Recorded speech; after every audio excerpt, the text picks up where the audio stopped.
பிதாவாகிய தேவனாலும் நம்முடைய ஆண்டவராகிய இயேசு கிறிஸ்துவினாலும் தூய ஆவியராலும் கிருபையும் சமாதானமும் ஐக்கியமும் நமக்குள் பெருகுவதாக. இந்த அருமையான மனமகிழ்ச்சியான கர்த்தருடைய நாளிலே நாம் இருக்கின்ற இடங்களில் இருந்த வண்ணமாகவே ஆண்டவரை ஆராதிப்பதற்கு கர்த்தர் நமக்கு கொடுத்திருக்கிற இந்த அருமையான சிலாக்கியத்திற்காக மனதார ஆண்டவரை ஸ்தோத்தரிப்போம். நம்மை ஒருமுறை இந்த ஆராதனை வேலைக்கென்று ஆண்டவருடைய சமூகத்தில் அர்ப்பணித்தவர்களாக கர்த்தரை நோக்கி ஜெபம் செய்வோம். மகா இரக்கமும் கிருபையும் நிறைந்த அன்புள்ள கர்த்தாவே, ஊரடங்கு உத்தரவு அமலில் இருக்கின்ற இந்த காலகட்டங்களில் வெளியிடங்களுக்கு எங்கும் நாங்கள் செல்ல முடியாத சூழ்நிலையில் வாழ்ந்து கொண்டிருக்கிற இந்த நேரத்திலும் கூட உம்முடைய வார்த்தைகள் எங்கள் இல்லங்களை தேடி வரும்படியாக கர்த்தர் எங்களுக்கு பாராட்டி இருக்கிற இரக்கத்திற்காக நன்றியோடு உம்மை துதிக்கின்றோம், உம்மை ஸ்தோத்தரிக்கின்றோம். உம்முடைய பிள்ளைகளாக விசுவாசத்திலே ஒருமனப்பட்டு இல்லங்களில் இருந்த வண்ணமாகவே இந்த ஆராதனையில் பங்கு பெறுவதற்கு எங்கள் எல்லாருடைய உள்ளங்களையும் நீர் ஆயத்தப்படுத்த வேண்டும் என்று உம்முடைய திருக்கரங்களிலே எங்களை தாழ்த்தி அர்ப்பணிக்கின்றோம். நாங்கள் உம்முடைய பிரசன்னத்தை உணர்ந்தவர்களாக இந்த ஆராதனையில் பங்கு பெறும்படியாக தேவரீர் கிருபை செய்தருளும். ஆராதனையின் துவக்கம் முதல் நிறைவு மட்டும் அனைத்து நிலைகளிலும் உம்முடைய பிரசன்னத்தை உணர எங்களுக்கு கிருபை செய்தருளும். துதி, கனம், மகிமை அனைத்தையும் உமக்கே செலுத்துகிறோம். நேசிக்கிற அன்பின் ஆண்டவர் இயேசு கிறிஸ்துவின் மூலமாய் எங்கள் ஜெபத்தை ஏற்றுக்கொள்ளும் அன்புள்ள பிதாவே, ஆமேன். ஆராதனைக்கு ஆரம்பமாக நாம் யாவரும் இணைந்து பாமாலைகளிலே 18வது பாமாலையை பாடுவோம். எங்கும் நிறைந்த தீபமே, ஏழை அடியார் பணிவாய், துங்கவன் உந்தன் பாதமே, ஸ்தோத்தரிக்கின்றோம் ஏகமாய் என்ற பாடலை பாடுவோம்.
தேவன் ஆவியாயிருக்கிறார். அவரை தொழுது கொள்பவர்கள் ஆவியோடும் உண்மையோடும் அவரை தொழுது கொள்ள வேண்டும். தம்மை தொழுது கொள்பவர்கள் இப்படிப்பட்டவர்களாய் இருக்கும்படி பிதாவானவர் விரும்புகிறார். என் மீறுதல்களை நான் அறிந்திருக்கிறேன், என் பாவம் எப்பொழுதும் எனக்கு முன்பாக நிற்கிறது. தேவனுக்கு ஏற்கும் பலிகள் நொறுங்குண்ட ஆவிதான். தேவனே, நொறுங்குண்டதும் நறுங்குண்டதுமான இருதயத்தை நீர் புறக்கணி. உங்கள் வஸ்திரங்களை அல்ல, உங்கள் இருதயங்களை கிழித்து உங்கள் தேவனாகிய கர்த்தரிடத்தில் திரும்புங்கள். அவர் இரக்கமும் மனவுருக்கமும் நீடிய சாந்தமும் மிகுந்த கிருபையும் உள்ளவர். அவர் தீங்குக்கு மனஸ்தாபப்படுகிறவருமாய் இருக்கிறார். மனம் திரும்புங்கள், பரலோக ராஜ்யம் சமீபித்திருக்கிறது. நான் எழுந்து என் தகப்பனிடத்திற்கு போய், தகப்பனே, பரத்திற்கு விரோதமாகவும் உமக்கு முன்பாகவும் பாவம் செய்தேன். இனிமேல் உம்முடைய குமாரன் என்று சொல்லப்படுவதற்கு நான் பாத்திரன் அல்ல என்றேன். கர்த்தாவே, ஜீவனுள்ள ஒருவனும் உமக்கு முன்பாக நீதிமான் அல்லாததனாலே அடியேனை நியாயம் தீர்க்க பிரவேசியாதே. நமக்கு பாவம் இல்லை என்போமானால் நம்மை நாமே வஞ்சிக்கிறவர்களாய் இருப்போம். சத்தியம் நமக்குள் இராது. நம்முடைய பாவங்களை நாம் அறிக்கையிட்டால் பாவங்களை நமக்கு மன்னித்து எல்லா நியாயத்தை நீக்கி நம்மை சுத்திகரிப்பதற்கு கர்த்தர் உண்மையும் நீதியும் உள்ளவராய் இருக்கிறார். சற்று நேரம் அமைதலாக நம்முடைய குறைகளை நாம் உணர்ந்து பார்ப்போம். தூய ஆவியர் நம்முடைய உள்ளங்களிலே சுட்டி காட்டுகின்ற ஒவ்வொரு பாவத்திற்காகவும் மிகுந்த மனஸ்தாபத்தோடு மனத்தாழ்மையாய் ஆண்டவருடைய சமூகத்திலே மன்னிப்பு கேட்க ஆயத்தமாகும். நினைவினாலும் செயல்களினாலும் வார்த்தையினாலும் ஆண்டவருடைய திருவுள சித்தத்தை உணராமல் நம்முடைய எண்ணங்களுக்கும் சிந்தனைகளுக்கும் விருப்பங்களுக்கும் ஏற்ற வண்ணமாக அவருக்கு விரோதமாய் செய்த எல்லா பாவங்களையும் ஆண்டவன் நமக்கு தயவாய் மன்னிக்கும்படி நாம் இந்த வேளையிலே இணைந்து பொதுவான பாவ அறிக்கை ஜெபத்தை ஏறெடுப்போம். சர்வ வல்லமையும் மிகுந்த இரக்கமுள்ள பிதாவே, தப்பிப்போன ஆடுகளைப் போல நாங்கள் உம்முடைய வழிகளை விட்டு விலகி அலைந்து போனோம். எங்கள் இருதயத்தின் யோசனைகளுக்கும் விருப்பங்களுக்கும் மிகவும் இணங்கி நடந்தோம். உம்முடைய பசுத்த கற்பனைகளுக்கு விரோதமாய் குற்றம் செய்தோம். செய்யத்தக்கவைகளை செய்யாமல் செய்யத்தகாதவைகளை செய்து வந்தோம். எங்களுக்கு சுகமே இல்லை. ஆனாலும் ஆண்டவரே, தேவரீர் எங்கள் கர்த்தராகிய இயேசு கிறிஸ்துவின் மூலமாய் மனிதருக்கு அருளி செய்த வாக்குத்தத்தங்களின்படியே நிர்பாக்கியமுள்ள குற்றவாளிகளாகி எங்களுக்கு இறங்கும். தப்பிதங்களை அறிக்கையிடுகிற எங்கள் மேல் பொறுமையாயிரும். பாவத்தின் நிமித்தம் துக்கப்படுகிற எங்களை சீர்படுத்தும். மிகவும் இரக்கமுள்ள பிதாவே, உம்முடைய பரிசுத்த நாமத்திற்கு மகிமை உண்டாகும்படி நாங்கள் இனி தேவபக்தியும் நீதியும் தெளிந்த புத்தியுள்ளவர்களாய் நடந்துவிட இயேசு கிறிஸ்து நிமித்தம் எங்களுக்கு கிருபை செய்தருளும். ஆமேன். நம்முடைய கர்த்தராகிய இயேசு கிறிஸ்துவின் பிதாவாய் இருக்கிற சர்வ வல்லமுள்ள தேவன் பாவியின் மரணத்தை விரும்பாமல் அவன் தன் பாவத்தை விட்டு திரும்பி பிழைப்பதையே விரும்பி பாவத்தின் நிமித்தம் துக்கப்படுகிற தமது ஜனத்திற்கு பாவ விமோசனத்தையும் மன்னிப்பையும் கூறி அறிவிக்க தம்முடைய பணிவிடைக்காரருக்கு அதிகாரத்தையும் கட்டளையும் அருளி செய்திருக்கிறார். மெய்யாய் மனம் திரும்பி தமது பரிசுத்த சுவிசேஷத்தை உண்மையாய் விசுவாசிக்கிற யாவருக்கும் அவர் பாவங்களை மன்னித்து விமோச்சனம் செய்கிறார். ஆகையினால் கடைசியிலே அவருடைய நித்தியானந்தத்தில் சேரத்தக்கதாய் இத்தருணத்தில் நாம் செய்கிறது அவருக்கு பிரியமாய் இருக்கவும் இனி உயிரோடு இருக்கும் நாளெல்லாம் மாசில்லாமல் பரிசுத்தம் உள்ளவர்களாய் நடக்கும். அவர் நமக்கு மெய்யான மனம் திரும்புதலையும் தம்முடைய பரிசுத்த ஆவியும் அருளி செய்ய வேண்டும் என்று நம்முடைய கர்த்தராகிய இயேசு கிறிஸ்துவின் மூலமாய் அவரை வேண்டிக் கொள்ள கடவோம். ஆமீன். கர்த்தர் நமக்கு கற்றுத்தந்த ஜெபத்தை நாம் யாவரும் சேர்ந்து ஏறெடுப்போம். பரமண்டலங்களில் இருக்கிற எங்கள் பிதாவே, உம்முடைய நாமம் பரிசுத்தப்படுவதாக, உம்முடைய ராஜ்யம் வருவதாக, உம்முடைய சித்தம் பரமண்டலத்திலே செய்யப்படுகிறது போல பூமியிலேயும் செய்யப்படுவதாக. அன்றன்றுள்ள எங்கள் அப்பத்தை இன்று எங்களுக்கு தாரும்.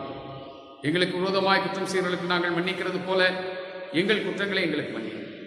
எங்களை சோதனைக்குள் பிரவேசிக்க பண்ணாமல் தீமை நின்று எங்களை ரட்சித்துக் கொள்ளும். ராஜ்யமும் வல்லமையும் மகிமையும் என்றென்றைக்கும் உம்முடையவைகளே. ஆமீன். தொடர்ந்து நாம் மன்றாடுவோம். கிருபை நிறைந்த அன்பின் ஆண்டவரே, மனமகிழ்ச்சியான கர்த்தருடைய நாளாகி என்று நாங்கள் காணொளி காட்சியின் வழியாக விசுவாசத்தில் ஒருங்கிணைந்து உம்மை துதிக்கவும் சோத்தரிக்கவும் கர்த்தர் எங்களுக்கு கொடுத்திருக்கிற இந்த ஆராதனை வேலைக்காக நன்றி நிறைந்த உள்ளத்தோடு உம்மை துதிக்கிறோம், உம்மை சோத்தரிக்கிறோம். கர்த்தாவே, இந்த நேரத்திலும் உலகம் முழுவதும் கொரோனா நோய் தொற்று கிருமி நிமித்தமாக பாதிக்கப்பட்டு பல்வேறு நாடுகள் நிலை குலைந்து இருக்கிறதை தேவரீர் எங்கள் தேசத்திலும் சமீபத்தில் இந்த நோய் தொற்று கிருமி நிமித்தமாக பாதிக்கப்பட்டவர்களுடைய எண்ணிக்கை அதிகரித்துக் கொண்டே வருகிறது என்பதை தேவரீர் அறிவீர். எங்கள் தேசத்தின் சூழ்நிலைகள், மக்கள் தொகை பெருக்கம், சாமானிய மக்களினுடைய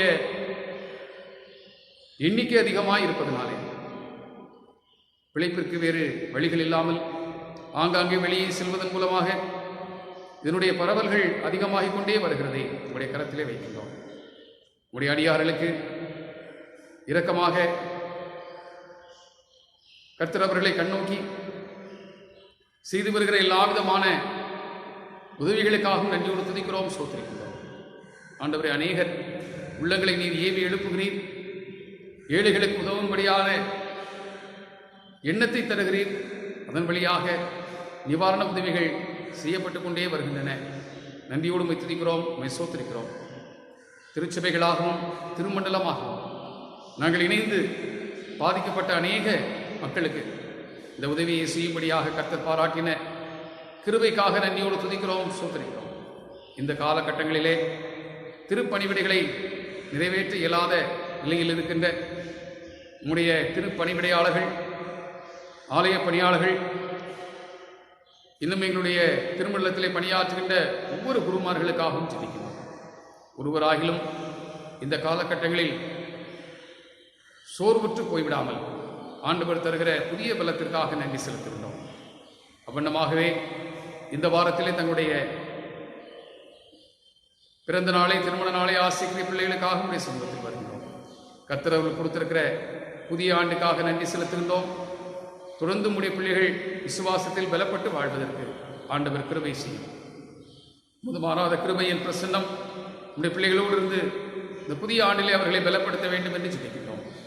கர்த்தாவே, இந்த வேளையிலும் நெருக்கடியான இந்த காலகட்டங்களில் எங்களுக்காக அயராது சேவை செய்கின்ற மருத்துவர்கள், செவிலியர்கள், அரசு பணியாளர்கள் எல்லாருக்காகவும், குறிப்பாக துப்புரவு பணிகளை செய்து வருகின்ற இந்த கீழ்மட்ட பணிகளை எந்தவித பாதுகாப்பு உபகரணங்களும் இல்லாமல் செய்து வருகின்ற அந்த துப்புரவு பணியாளர்களை நியமிக்கிறோம்.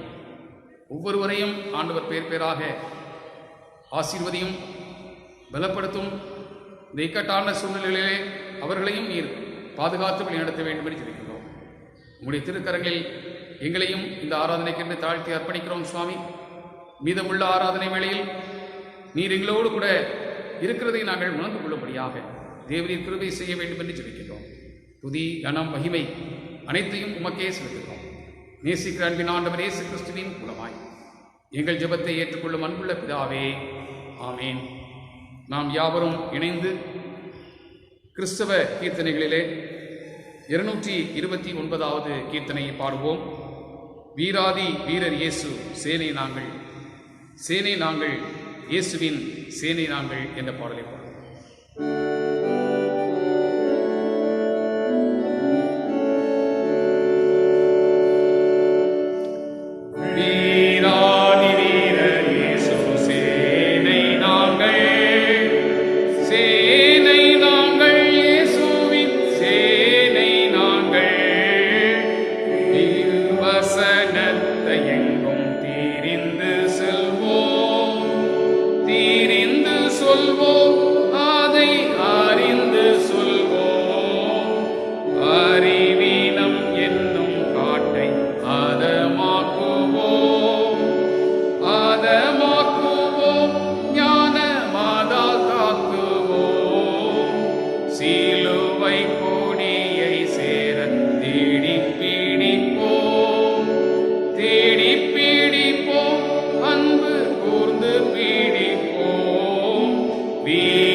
கிறிஸ்துவுக்குள் அன்பானவர்களே, இந்த மனமகிழ்ச்சியான கர்த்தருடைய நாளிலும் நாம் காணொளி காட்சியின் வழியாக ஆண்டவரை ஆராதிப்பதற்கு நமக்கு கிடைத்திருக்கிற இந்த அருமையான சிலாக்கியத்திற்காக மனதார கர்த்தரை ஸ்தோத்தரிப்போம். எல்லா இடங்களிலும் நெருக்கடியான ஒரு சூழ்நிலைகள் நிலவிக் கொண்டிருக்கிற இந்த காலகட்டங்களிலும் கர்த்தர் நம் மீது கிருபை உள்ளவராக இருந்து ஆன்மாவிலே பலனற்றவர்களாக நாம் போய்விடாதபடிக்கு இந்த காலகட்டங்களில் கர்த்தருடைய வார்த்தைகள் நம்முடைய இல்லங்களை தேடி வரும்படியான கிருபையை தந்திருக்கிறார். அதற்காக நாம் மனதார ஆண்டவரை ஸ்தோத்தரிப்போம். இந்த நாளிலும் நாம் கர்த்தருடைய திருவசனங்களை தியானிக்கிறதற்கு முன்பாக ஒரு நிமிடம் கர்த்தரை நோக்கி ஜெபம் செய்வோம். நேற்றும் இன்றும் என்றும் மாறாதவராய் இருக்கிற எங்கள் பரிசுத்தமுள்ள பிதாவே, வானமும் பூமியும் ஒழிந்து போம், என் வார்த்தைகளோ ஒரு காலம் ஒழியாது என்று சொன்னவரே, உம்முடைய வார்த்தைகள் சத்தியம் உள்ளவைகளாக இருக்கின்றன. அந்த சத்தியத்தை அறியும் போது நித்திய ஜீவன் உண்டு என்று நீர் சொல்லியிருக்கிறீர். சத்தியத்தை அறிவீர்கள், சத்தியம் உங்களை விடுதலையாகும் என்று சொன்னீரேன். அந்த வார்த்தைகளை நாங்கள் தியானிக்கும் போது சோர்வுற்ற எங்களுடைய ஆத்துமாக்கள் பலன் கொள்ளவும், சரீரத்திலும் ஆத்மாவிலும் புது பலன் அடைந்தவர்களாக நாங்கள் வாழவும் தேவரீர் உம்முடைய வார்த்தைகளால் ஒரு முறை எங்களை பலப்படுத்த வேண்டும் என்று கொண்டாடுகிறோம். நேசிக்கிற அன்பின் ஆண்டவர் இயேசு கிறிஸ்துவின் மூலமாய் எங்கள் ஜெபத்தை ஏற்றுக்கொள்ளும் அன்புள்ள பிதாவே, ஆமென். கிறிஸ்துவுக்குள் அன்பானவர்களே, உயிர்த்தெழுந்த திருநாளுக்கு பின்வருகின்ற 5வது ஞாயிறாகிய இந்த நாளிலே நாம் சிந்திக்கும்படியாக தென்னிந்திய திருச்சபையின் மூலமாக நமக்கு கொடுக்கப்பட்டிருக்கின்ற ஒரு அருமையான தலைப்பு, கிறிஸ்துவின் சமாதானத்தை பகிர்ந்து கொள்வதே அருள்பணி. Mission as sharing Christ peace. கிறிஸ்துவினுடைய சமாதானத்தை நாம் பகிர்ந்து கொள்வதுதான் அருள்பணி. நம்முடைய ஆண்டவர் அருள்பணியின் ஆண்டவராக இருக்கிறார். அவர் நம்மை அருள்பணி செய்யும்படியாக இந்த உலகத்திற்குள் வைத்திருக்கிறார். ஆண்டவர் நம்மை குறித்து சொல்லும்போது தெளிவாக சொல்லியிருக்கிறார், நான் இந்த உலகத்தான் அல்லாதது போல இவர்களும் இந்த உலகத்தால் அல்ல என்று சொல்லியிருக்கிறார். நாம் இந்த உலகத்தில் வாழும்படியாக வைக்கப்பட்டிருக்கிறோம். ஆனால் இந்த உலகத்திற்கு ஏற்ற வண்ணமாக அதோடு இசைந்து வாழும்படியாக நாம் அழைக்கப்பட்டவர்கள் அல்ல. இந்த உலகத்திற்கு முன்மாதிரியாக மலையின் மேல் இருக்கிற ஒரு பட்டணத்தைப் போலவும் விளக்குத்தண்டின் மேல் வைக்கப்பட்ட விளக்கைப் போலவும் வாழும்படியாக அழைக்கப்பட்டவர்கள். ஆகையினாலே நாம் இந்த உலகத்திற்கு அருள் பணி செய்து அவருடைய நற்செய்தியை அறிவிக்கும்படியாக அழைக்கப்பட்டவர்கள். நற்செய்தி பணி பல்வேறு விதங்களிலே ஆரம்ப நாட்களிலே நம்முடைய தேசத்து மக்களை வந்து அடைந்தது. அயல் நாட்டில் இருந்து வந்த அருள் பணியாளர்கள் கல்விப்பணி, மருத்துவ பணி, இன்னும் துயருற்ற மக்களுக்கு ஆற்றுப்பணி, கவுன்சிலிங், அது மாத்திரமல்ல தீர்க்கற் பணி, எச்சரிப்பான திருப்பணிகள், இவைகள் எல்லாவற்றையும் செய்தார். ஆனால் இவைகள் எல்லாவற்றிலும் முக்கியமாக ஆண்டவர் அருளுகிற அந்த சமாதானத்தை பகிர்ந்து கொள்கின்ற அந்த பணியும் அதில் இருந்தது. சமாதானம் என்கின்ற இந்த சொல்லை குறிப்பதற்கு திருமுறையிலே மூல மொழிகளாக இருக்கின்ற எபிரேயம், கிரேக்கம் ஆகிய மொழிகளிலே 2 முக்கியமான வார்த்தைகள் இருக்கின்றன. எபிரேய மொழி ஷாலோம் என்கின்ற ஒரு அருமையான வார்த்தையை சொல்லுகிறது. கிரேக்க மொழியிலே வரும்போது ஐரேனே என்கின்ற ஒரு அருமையான வார்த்தை. இந்த 2 வார்த்தைகளும் இணையான அர்த்தத்தை தரக்கூடிய சொற்களாக இருக்கின்றன. ஆனால் இதை புரிந்து கொள்வதற்கு ஒரு தெளிவான வேத வசனம் ஒன்று இருக்கிறது. சங்கீதம் 85:10 இவ்விதமாக சொல்கிறது, கிருபையும் சத்தியமும் ஒன்றை ஒன்று சந்திக்கும், நீதியும் சமாதானமும் ஒன்றை ஒன்று யுத்தம் செய்யும். ஆகையினாலே கர்த்தர் அருளுகிற சமாதானத்திற்கும் இந்த உலகம் தருகின்ற சமாதானத்திற்கும் பெருத்த வித்தியாசம் இருக்கிறது என்பதை அருமையான வேத வசனம் சொல்லுகிறது. அதாவது சமாதானம் என்கிறது நீதியோடு கூட இசைந்து செல்லக்கூடியது. கர்த்தரின் நீதி அதில் இருக்குமானால் அதுதான் ஆண்டவர் அருளுகிற சமாதானம்.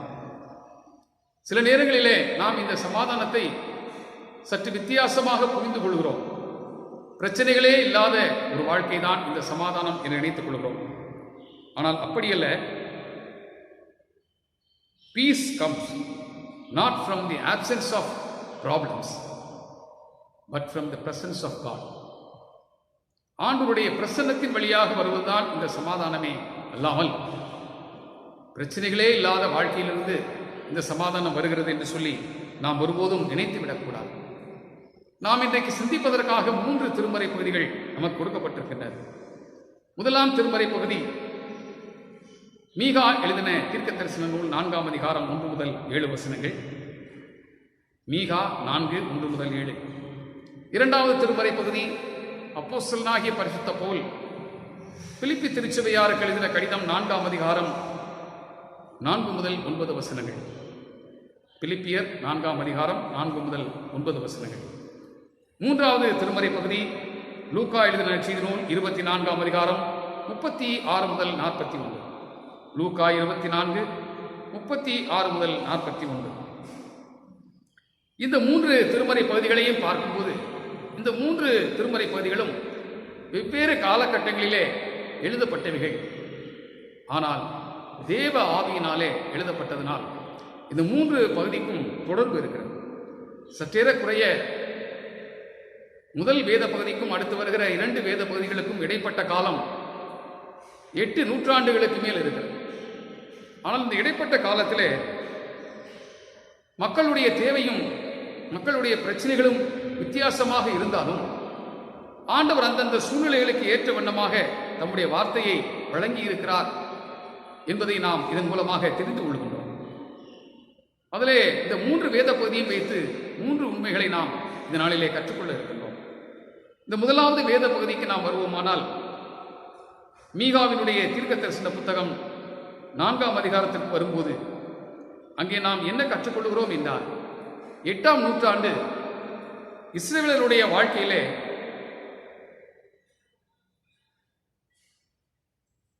ஒரு கருப்பு நூற்றாண்டு என்று சொல்லலாம்.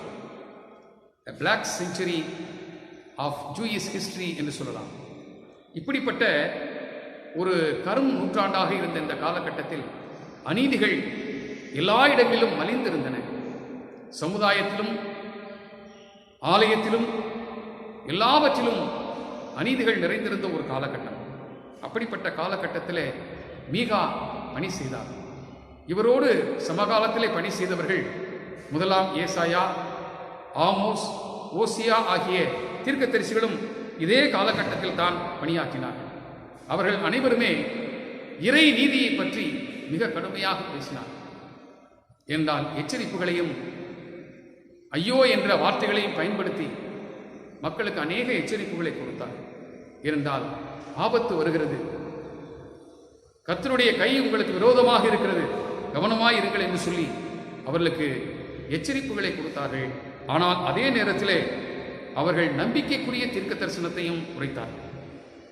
இந்த பகுதியிலே அப்படிப்பட்ட ஒரு நம்பிக்கைக்குரிய ஒரு தீர்க்க தரிசனம் சொல்லப்பட்டிருக்கிறதை நாம் வாசிக்கிறோம். வாழ்வில் பிரச்சனைகள் வரும்போது அந்த பிரச்சனைகளிலேயே மக்கள் அழிந்து போவதற்கு ஆண்டவர் விடுவதில்லை.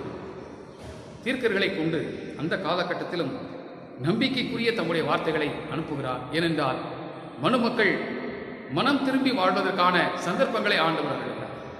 நாமும் கூட இப்படிப்பட்ட ஒரு காலகட்டத்தில் இருக்கும்போது நம்முடைய செயல்களை, சிந்தனைகளை சீர்தூக்கி பார்ப்பதற்கான ஒரு சந்தர்ப்பமாக எப்படி மீகா தீர்க்கதரிசியின் மூலமாக இஸ்ரவேல் ஜனங்களுக்கு அப்படி ஒரு வாய்ப்பு கொடுக்கப்பட்டதோ அதுபோலவே நமக்கும் வாய்ப்பு கொடுக்கப்பட்டிருக்கிறது என்பதை நாம் உணர அழைக்கிறோம். அப்படியானால் கர்த்தருடைய சமாதானம் இப்படிப்பட்ட சூழ்நிலையிலே எவ்வளமாக வருகிறது என்று பார்த்தால் இந்த பகுதி 3 விதத்திலே அந்த சமாதானம், கர்த்தருடைய சமாதானம் வருகிறது என்று சொல்லி மீகா மூலமாக ஆண்டவர் சொல்கிறார். 2வது வசனத்தை நீங்கள் பார்க்கும்போது கர்த்தருடைய வார்த்தையின் மூலமாக ஆண்டவர் தம்முடைய சமாதானத்தை வெளிப்படுத்துகிறார். The word of God will be revealed as a form of peace.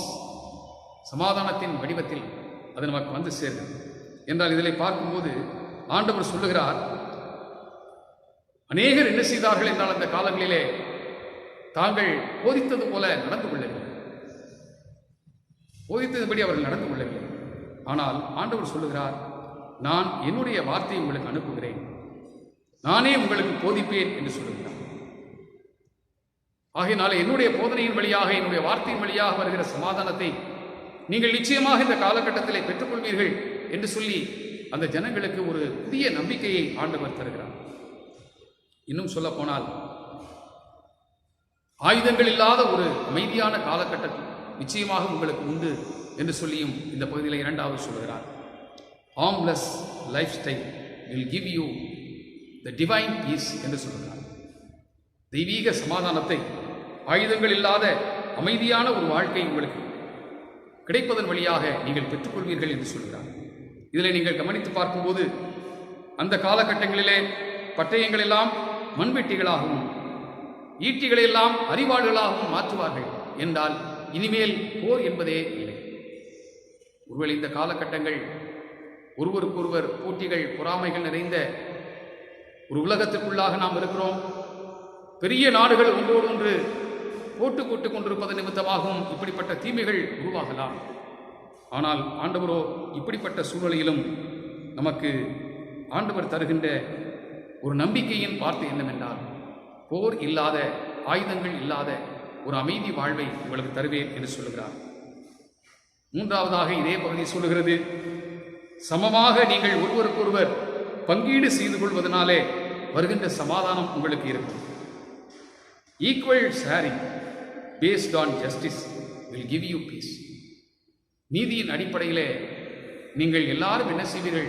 ஒருவருக்கொருவர் பகிர்ந்து கொள்வதன் மூலமாக. இந்த பகுதியை நீங்கள் வாசிக்கும் போது நசல் கொண்டவர்களும் நொண்டியானவர்களும் இங்கே ஒன்றாக ஏற்றுக்கொள்ளப்பட்டு அங்கீகரிக்கப்பட்டு அவர்களுக்கும் ஒரு முக்கியமான ஸ்தானம் கொடுக்கப்படுகிறது.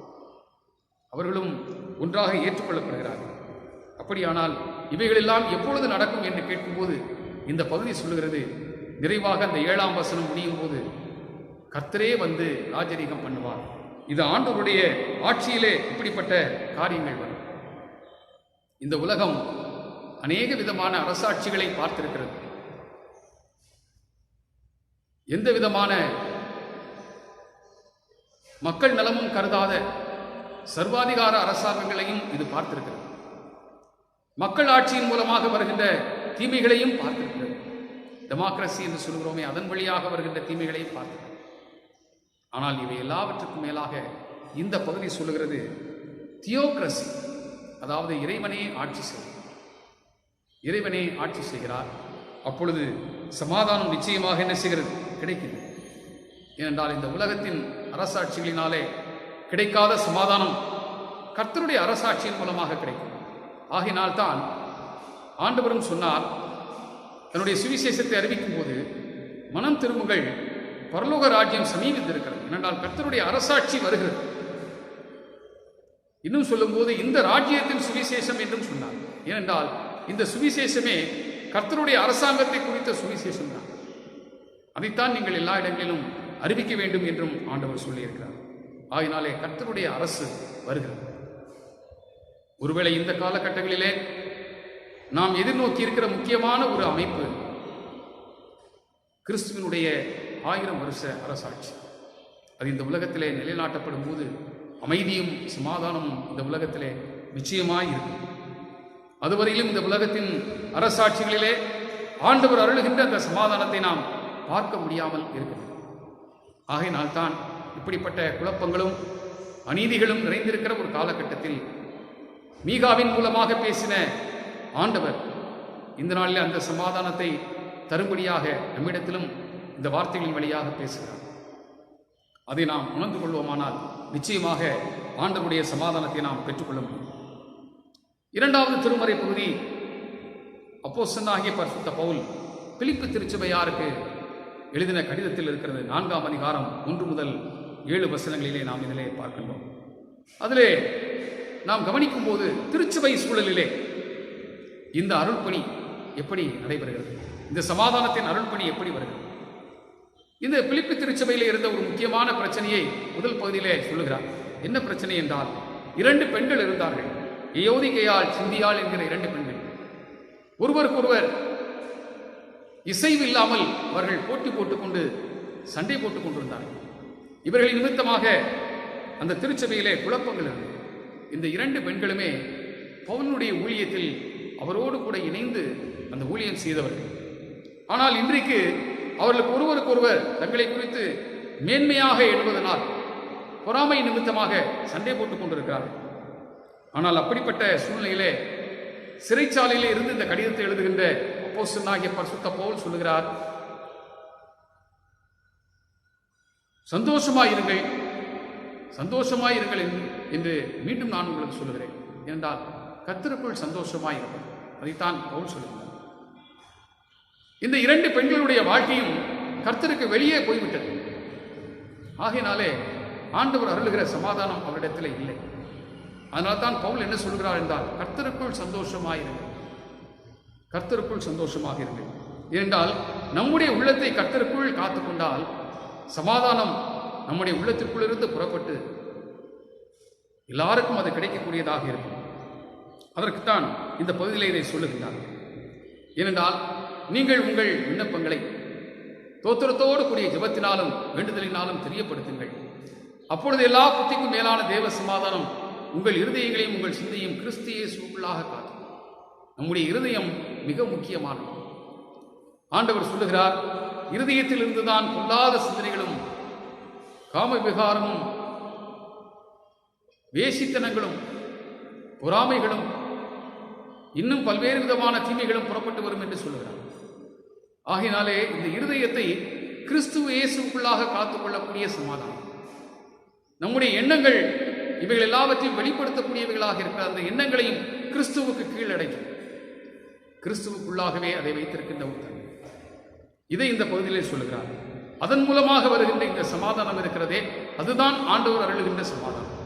கிறிஸ்துவுக்குள்ளாக நாம் வாழுகிற போது அது போராட்டங்கள் இல்லாத ஒரு வாழ்க்கை அல்ல, அனுதினமும் சோதனைகளை எதிர்கொள்கின்ற ஒரு வாழ்க்கை.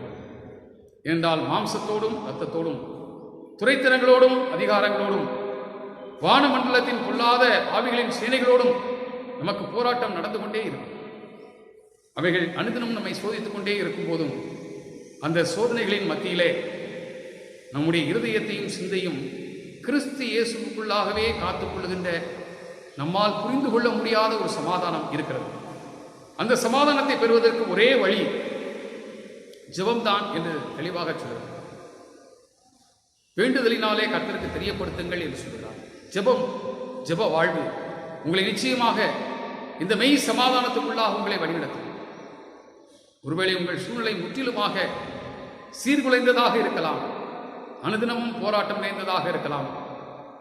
அப்படிப்பட்ட சூழ்நிலைகளிலும் ஒருவேளை அமைதியை நாடி நாம் வருகின்ற ஆலயங்களில் வரும்போதும் இந்த பிலிப்பி திருச்சபையிலே எப்படி கருத்து வேறுபாடுகள் இருந்ததுனாலே அந்த மக்கள் ஒருவேளை அந்த ஆலயத்திற்கு வந்தும் அமைதியை காண முடியாமல் இருந்திருக்கலாம். அதுபோல ஆலயத்திற்கு வந்தும் அமைதியை பெற முடியவில்லையே என்று சொல்லும்போது ஆலயம் தர முடியாத அமைதியும் சமாதானத்தையும் ஆண்டவராலே தர முடியும். ஆண்டவர் நிச்சயமாக அந்த சமாதானத்தை தருகிறார். ஆகையினால்தான் இயேசு கிறிஸ்து இதை பற்றி சொல்லும்போது என்னுடைய சமாதானம் என்று சொல்லி அருமையான வார்த்தை சொல்லி, மை பீஸ். இந்த வார்த்தையை அவர் பயன்படுத்துவதற்கு காரணம், இந்த உலகத்திலே சமாதானம் என்று நீங்கள் சொல்லுகிற எந்த காரியமும் நான் தருகிற இந்த சமாதானத்திற்கு ஒருபோதும் ஈடாகாது. நான் என்னுடைய சமாதானத்தையே தருகிறேன் என்று ஆண்டவர் சொல்லி இருக்கின்றார். ஆகினால்தான் திருச்சபை சூழ்நிலையிலே பார்க்கும்போது இந்த அருமையான பகுதியிலே நாம் கற்றுக்கொள்ளுகிற காரியம் என்னவென்றால், ஜெபத்தின் வழியாக இந்த சமாதானத்தை நாம் பெற்றுக்கொள்ள முடியும். இணக்கமான வாழ்வின் மூலமாக இந்த சமாதானத்தை பெற்றுக்கொள்ள முடியும். ஒருவருக்கொருவர் சண்டைகள் செய்து கொண்டிருப்பதனாலே இந்த சமாதானத்தை நாம் வெளிக்காட்ட முடியாது. அமைதியான வாழ்க்கை சூழ்நிலை, இசைந்த வாழ்வு நிச்சயமாக இந்த சமாதானத்தை வெளிப்படுத்தும். அது மாத்திரமல்ல, உண்மை உள்ளவைகள் எவைகளோ, ஒழுக்கம் உள்ளவைகள் எவைகளோ, புண்ணியம் எதுவோ, புகழ் எதுவோ, இவைகளையே நீங்கள் சிந்தித்துக் கொண்டிருங்கள் என்று சொல்லி இந்த பகுதியினுடைய பின்பகுதியிலே சொல்லுகிறதற்கு காரணம், இப்படிப்பட்ட சீரான வாழ்க்கை சூழல், வாழ்க்கை முறை இந்த சமாதானத்திற்கு ஒரு எடுத்துக்காட்டாக அமையும். என்றால் இந்த சமாதானத்தை பெற்றிருக்கிறவர்கள் நிச்சயமாகவே அதை இப்படிப்பட்ட சீரான வாழ்க்கை முறையின் வழியாக வெளிப்படுத்துகிறவர்களாக இருப்பார்கள். இதை சாதாரண அறிவின் மூலமாக இந்த சமாதானத்தை புரிந்து கொள்ள முடியாது. ஆகையினால்தான் எல்லா புத்திக்கும் மேலான தேவ சமாதானம் என்று சொல்கிறார். நம்முடைய மனித அறிவினாலும் புரிந்து கொள்ளுதலினாலும் நம்மால் புரிந்து கொள்ள முடியாத சிந்தனைகளுக்கு அப்பாற்பட்ட ஒரு சமாதானம் இருக்கின்றது. அந்த சமாதானம் உங்கள் இருதயத்தையும் உங்கள் சிந்தையும் கிறிஸ்து இயேசுவுக்குள்ளாக நிச்சயமாக என்ன செய்யும், காத்துக்கொள்ளும் என்கின்ற ஒரு உறுதிப்பாட்டை அவர் தருகிறார். ஆகினாலே திருச்சபை சூழலிலே நாம் இந்த சமாதானத்தை பெற முடியும். ஒருவேளை ஆண்டவர் தருகிற அந்த சமாதானத்தை நாம் பெற்றுக்கொண்டால் ஒவ்வொரு முறை ஆண்டவரை ஆராதிக்கும் போதும் இந்த சமாதானம் நம்முடைய உள்ளத்தை ஆளுகை செய்ய ஆரம்பிக்கும். முதல் பகுதியிலே பார்க்கும்போது சமூக சூழ்நிலையிலே நாம் எப்படி இந்த சமாதானத்தை பெற்றுக்கொள்ள முடியும் என்று பார்த்தோம். இரண்டாவது பகுதியிலே திருச்சபை சூழலிலே நாம் எப்படி பெற்றுக்கொள்ள முடியும் என்று பார்த்தோம். மூன்றாவது லூக்கா எழுதின நற்செய்தி நூல் 24ஆம் அதிகாரம் 36 முதல் 49 வசனங்களிலே பார்க்கும்போது 11 சீடர்களையும் அவரோடு கூட பின்பற்றி வந்தவர்களையும் சேர்த்து ஒரு கூட்ட மக்கள் அங்கே இருக்கும்போது ஆண்டவர் அவர்களை நிறைவாக சந்திக்கிறார். உயிர்த்தெழுந்த ஆண்டவர் ஊழியத்திற்கென்று அவர்களை ஆயத்தப்படுத்துகிறார். இங்கே ஊழியம் செய்கிற சூழ்நிலையிலே இந்த சமாதானம் எப்படி சுவிசேஷமாக மற்றவர்களுக்கு செல்ல முடியும் என்கிற ஒரு கேள்வியை நாம் கேட்டு பார்க்கும்போது அதற்கு இந்த பகுதியிலே 3 முக்கியமான பாடங்களை ஆண்டவர் கற்றுத்தருகிறார். என்றால் இந்த சமாதானத்தை இழந்தவர்களாக பாடுகளை குறித்த பயத்தோடு, எதிர்கால வாழ்வை குறித்த ஏமாற்றங்களோடு தங்களை தாங்களே அடைத்துக் கொண்டு வாழ்ந்து கொண்டிருக்கின்ற இந்த சீடர்களை ஆண்டவர் இந்த நேரத்திலே சந்தித்து நிறைவாக பரமேறி செல்வதற்கு முன்பாக அவர்களை பலப்படுத்த விரும்புகிறார். ஊழியத்தை அவருடைய கரங்களிலே ஒப்புக் கொடுக்க விரும்புகிறார். ஆகினாலே அந்த சூழ்நிலையிலே ஆண்டவர் அந்த சமாதானத்தை இவர்களுக்கு அருளுகிறார். உயிர்த்தெழுந்த ஆண்டவர் ஒவ்வொரு முறை சந்திக்கும் போதும் சீடர்களிடத்திலே முதலாவது சொல்லுகிற வார்த்தை உங்களுக்கு சமாதானம். ஏனென்று சொன்னால் அமைதியற்ற சூழ்நிலையில், பிரச்சனைகள் நிறைந்த ஒரு வாழ்க்கை நிலையில், எதிர்பார்ப்புகள் எல்லாமே ஏமாற்றங்களாக மாறிப்போன நிலையில் வாழ்ந்து கொண்டிருக்கிற அந்த சீடர் கூட்டத்தில் ஆண்டவர் ஒவ்வொரு முறை சந்திக்கும் போதும் உங்களுக்கு சமாதானம் என்று சொல்கிறார். ஆகினாலே இந்த சமாதானத்தை சுவிசேஷமாக அறிவிப்பதற்கு என்ன செய்ய வேண்டும் என்று கேட்கும்போது ஆண்டவர் இந்த பகுதியிலே 3 காரியங்களை அவர்கள் சொல்கிறார். 1, வெயிட் அப்பான் மீ. நீங்கள் இந்த எருசலேமிலே காத்திருங்கள். எனக்காக காத்திருங்கள். ஏனென்றால் நான் வாக்கு பண்ணின தூய ஆவியானவர் வரும் வரையிலும் நீங்கள் அமைதியாக இருங்கள்.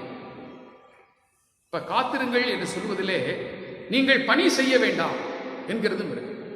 இதில் புரிந்து கொள்ள வேண்டிய ஒரு முக்கியமான காரியம் என்னவென்றால், கர்த்தருடைய ஊழியத்தை நாம் செய்ய வரும்போது ஊழியம் செய்யாமல் இருங்கள் என்று சொல்லும் போது அமைதியாக இருப்பதும் கர்த்தருடைய ஊழியம்தான்.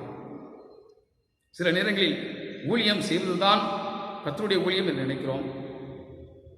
Not doing ministry is also a ministry. என்றால் கர்த்தர் இப்பொழுது சொல்லுகிறார், நீங்கள் உடனடியாக ஊழியம் செய்ய வேண்டாம், நீங்கள் அமர்ந்திருங்கள். ஒருவேளை இந்த ஊரடங்கு உத்தரவு காலம் ஆண்டவர் நமக்கு இப்படிப்பட்ட ஒரு காலமாகவும் கொடுத்திருக்கலாம். நீங்கள் அமர்ந்திருங்கள், பலப்படுங்கள். பலப்படுவதற்குரிய ஒரு காலமாக இருக்கிறது. ஆகினால் ஆண்டவர் சொல்லுகிறதை கீழ்ப்படிந்து அவர்கள் அப்படியே எருசலேமில் அமைதியாக இருந்தார்கள். அதற்கப்புறமாக பார்க்கின்றோம், நீங்கள் பலப்படுத்தப்படுவீர்கள். You will be empowered. பரிசுத்த ஆவியானவர் பெந்தேகோஸ்தே திருநாளில் வந்து அங்கே சீடர்கள் மீது இறங்கினார். அவர்களை பலப்படுத்தினார். ஆவியின் வரங்களினாலே அவர்களை நிரப்பினார். பல்வேறு பாஷைகளை பேசுகிற வரத்தினாலே நிரப்பினார். நோயாளிகளை குணமாக்குகிற வல்லமையினாலே அவர்களை நிரப்பினார். மரித்தோரை உயிரோடு எழுப்பு பண்ணுகிற வல்லமையினாலே அவர்களை நிரப்பினார். இப்படி வெவ்வேறு விதமான ஆவியின் வரங்கள், ஆவியின் கனிகள் என்கின்ற எல்லா விதமான நிறைவையும் அவர்கள் பெற்றார்கள். இந்த ஆவியின் கனிகளிலே ஒன்றுதான் இந்த சமாதானம். நாம் அதை கலாத்தியர் 5ஆம் அதிகாரத்திலே வாசிக்கிறோம். ஆவியின் கனியோ அன்பு, சந்தோஷம், சமாதானம் என்று சொல்லி அவைகளிலே வருகிறதை நாம் வாசிக்கின்றோம்.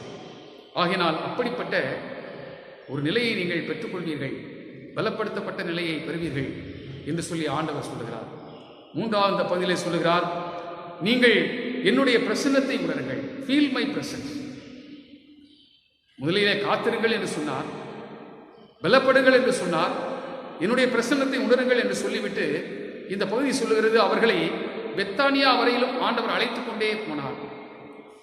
அப்போ ஆண்டவர் அவருடைய பயணத்தில் கூடவே சென்றார். ஒரு சிறிய முதல் ஊழிய பயணம் இதுதான். First ministerial journey from Jerusalem to Bethany. அதில் இயேசு கிறிஸ்து கூடவே போகிறார். அப்படி நடந்து போகும்போது நிச்சயமாக பெத்தானியா வரையிலும் ஆண்டவரோடு நடந்து போகிற அனுபவத்தில் ஆண்டவர் அவருடைய பிரசன்னத்தை உணர்ந்திருப்பார்கள். நிச்சயமாகவே சீடர்கள் அந்த பிரசன்னத்தை உணர்ந்து ஆண்டவர் நம்மோடு கூட வருகிறார். அவருடைய பிரசன்னம் நமக்கு நிச்சயமாகவே நாம் செய்ய போகிற இந்த ஊழியத்தின் ஒரு நீண்ட பயணத்தில் நம்மோடு அவருடைய பிரசன்னம் இருக்கும், நம்மை பலப்படுத்தும். ஆகவே நாம் நிச்சயமாக காத்திருந்து பலன் அடைய வேண்டும் என்பதை புரிந்து கொண்டார். ஒருவேளை இந்த காலகட்டங்களிலும் இன்றைக்கு இந்த சமாதானத்தின் அருள்பணியை நாம் செய்யும்படியாக அழைக்கப்பட்டிருக்கிறோம். மீகா அழைக்கப்பட்ட ஒரு சூழ்நிலை, அநீதிகளும் அக்கிரமங்களும் நிறைந்த ஒரு சூழ்நிலையில் அழைக்கப்பட்டிருந்தார். மீகா அந்த பணியை சிறப்பாக செய்தார். அப்போஸ்தலனாகிய பரிசுத்த பவுல் பிலிப்பி திருச்சபையார் ஆண்டவராலே அழைக்கப்பட்டிருக்கிறதுனாலே அவர்கள் அந்த சமாதானத்தை தங்களுக்குள் முதலாவது ஏற்படுத்தி கொண்டு அந்த சமாதானத்தை மற்றவர்களுக்கு சாட்சியாக பகிர்ந்து கொள்ள வேண்டும் என்பதை தெளிவுபடுத்தினார். இயேசு கிறிஸ்துவும் தம்முடைய சீடர்களுக்கு அந்த சமாதானத்தை கொடுத்து, நீங்கள் ஆவியினால் பலன் அடையும் போது இந்த சமாதானம் உங்களிலே பூரணப்படும், அப்பொழுது நீங்கள் இந்த சமாதானத்தை நற்செய்தியாக அறிவிப்பீர்கள் என்று சொன்னார். அன்பானவர்களே, ஒரு உண்மை சம்பவத்தை மாத்திரம் நான் சொல்லி இந்த நாளின் கர்த்தருடைய வார்த்தையை நான் நிறைவு செய்ய விரும்புகிறேன்.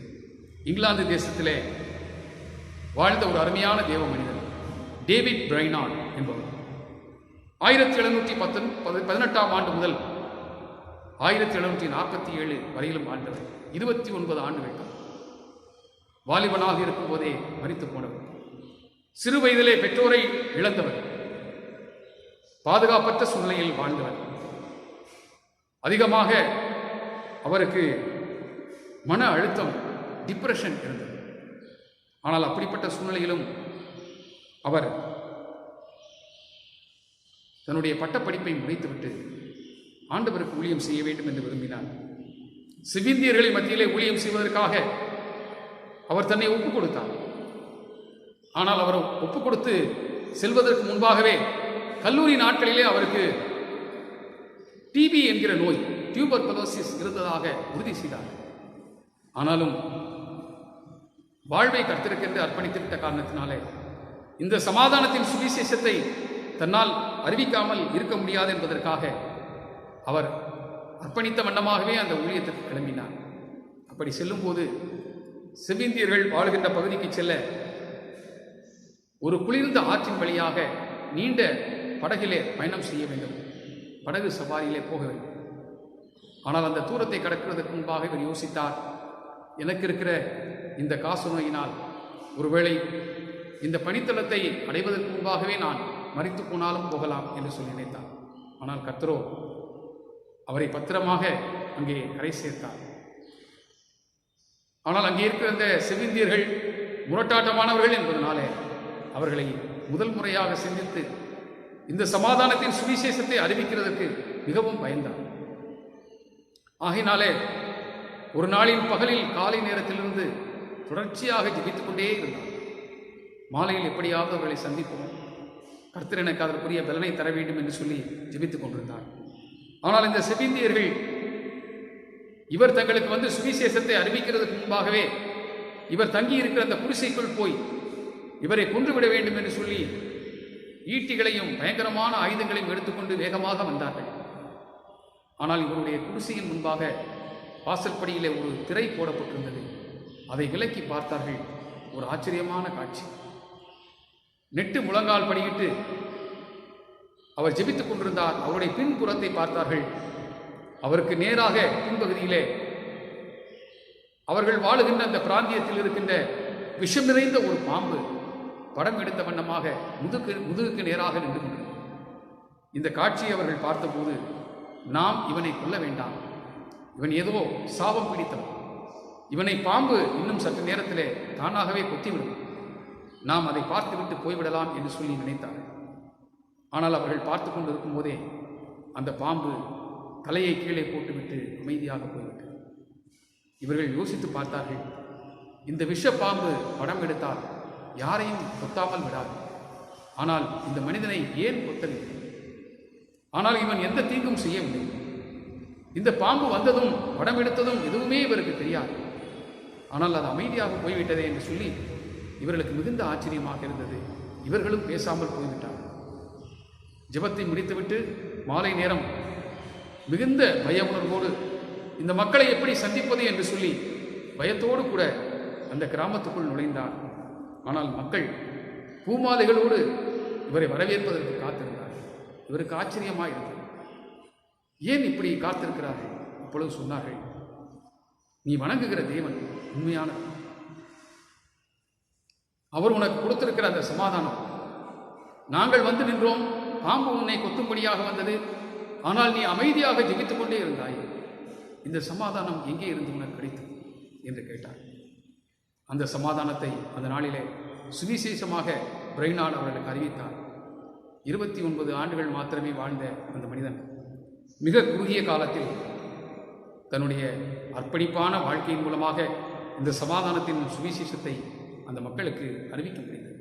அன்பானவர்களே, நம்முடைய வாழ்க்கை சமாதானமாக இருக்குமானால் நிச்சயமாக நம் மூலமாக அநேகர் அதை பெற்றுக்கொள்ள முடியும்.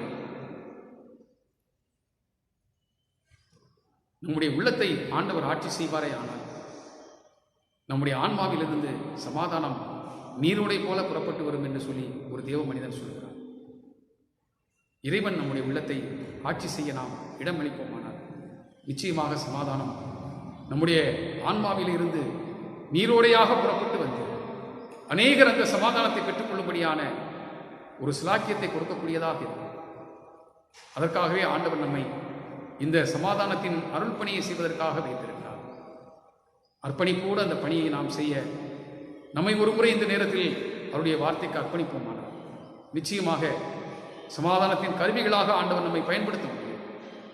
அவர் தருகிற அதே சமாதானம் நம்முடைய உள்ளங்களில் நிறைந்திருக்கிறது மாத்திரமல்ல, நம்முடைய இல்லங்களில் நிறைந்திருக்கிறது மாத்திரமல்ல, நம்மை சார்ந்திருக்கிற எல்லா இடங்களிலும் அந்த சமாதானம் நற்செய்தியாக வாழ்வின் வழியாக செல்லும். அத்தகைய சிலாக்கியத்தை தர தேவன் வல்லவராக இருக்கிறார். அவருக்கே சகல துதியும் கனமும் மைமையும் சதா காலங்களிலும் உண்டாவதாக. ஆமென். ஜெபம் செய்வோம். கிருபை நிறைந்த அன்பின் ஆண்டவரே, சமாதானத்தின் அருள்பணியை செய்வதற்காக எங்களை அழைத்த அருள்பணியின் ஆண்டவரே, நாங்கள் அந்த சமாதானத்தை முழுமையாக பெற்றுக்கொண்டு உங்களுடைய இறை நீதியின் அடிப்படையிலே அந்த சமாதானம் எங்களுக்கு கிடைத்திருக்கிறபடிதான் அவ்வண்ணமாகவே மற்றவர்களுக்கு பகிர்ந்தளிக்க வேண்டும் என்று நீர் எங்களுக்கு தந்தது. நாங்கள் இறை நீதியின் வழியாக வருகின்ற அந்த சமாதானத்தை நற்செய்தியாக அறிவிக்கிறது மாத்திரமல்ல, எங்கள் வாழ்வின் வழியாக அதை வெளிப்படுத்த நீர் எங்களுக்கு கிருபை தர வேண்டும் என்று சொல்கிறோம். நாங்கள் குறைவுள்ளவர்கள் என்றாலும் எங்களோடு கூடவே இருந்து எங்களை ஆற்றல் படுத்தி எங்களை பலப்படுத்தி உம்முடைய வல்லமையினால் எங்களை இடைக்கட்டி உம்முடைய அருள்பணியை செய்யக்கூடிய சிலாக்கியத்தை தருகிற ஆண்டவர் அல்லவா. உம்முடைய திருப்பாதத்தில் எங்களை அர்ப்பணிக்கின்றோம். தொடர்ந்து எங்களிலே உம்முடைய ஆற்றல் உம்முடைய சமாதானம் வெளிப்பட கிருபை தர வேண்டும் என்று கேட்கிறோம். துதி கனம் மகிமை அனைத்தையும் உமக்கே செய்கிறோம். நேசிக்கிற அன்பின் ஆண்டவர் இயேசு கிறிஸ்துவின் மூலமாய் எங்கள் ஜெபத்தை ஏற்றுக்கொள்ளும் அன்புள்ள பிதாவே, ஆமென். நம்முடைய ஆண்டவராகிய இயேசு கிறிஸ்துவின் இரக்கமுள்ள கிருபைக்கும் நேசமுள்ள பராமரிப்புக்கும் நம்ம எல்லாரையும் தாழ்த்தி அர்ப்பணிக்கின்றோம். பிதாவாகிய தேவனுடைய அன்பும் குமாரனாகிய நாதர் இயேசு கிறிஸ்துவினுடைய கிருபையும் தூய ஆவியானவருடைய ஐக்கியமும் சிநேகமும் பாதுகாவலும் பராமரிப்பும் இன்றும் என்றும் சதா காலங்களிலும் நம் அனைவரோடும் கூட தங்கியிருப்பதாக.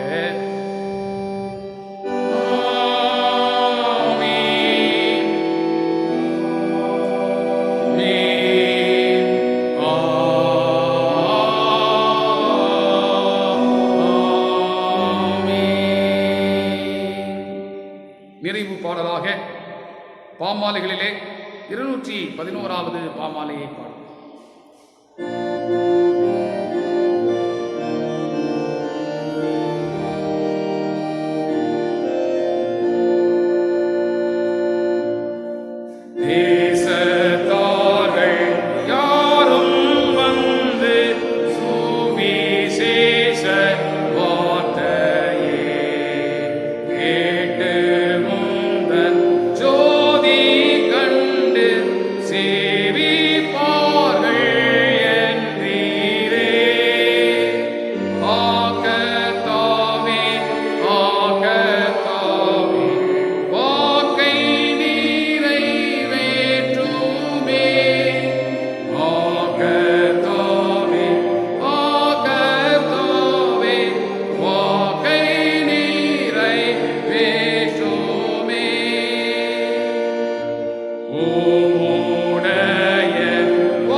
நீர் பலப்படுத்தி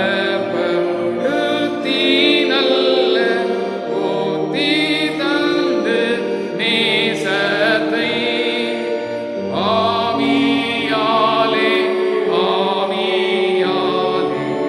ஊழியர்க்கு ஈந்திடும். ஆவியாலே ஊழியர்க்கு ஈந்திடும்.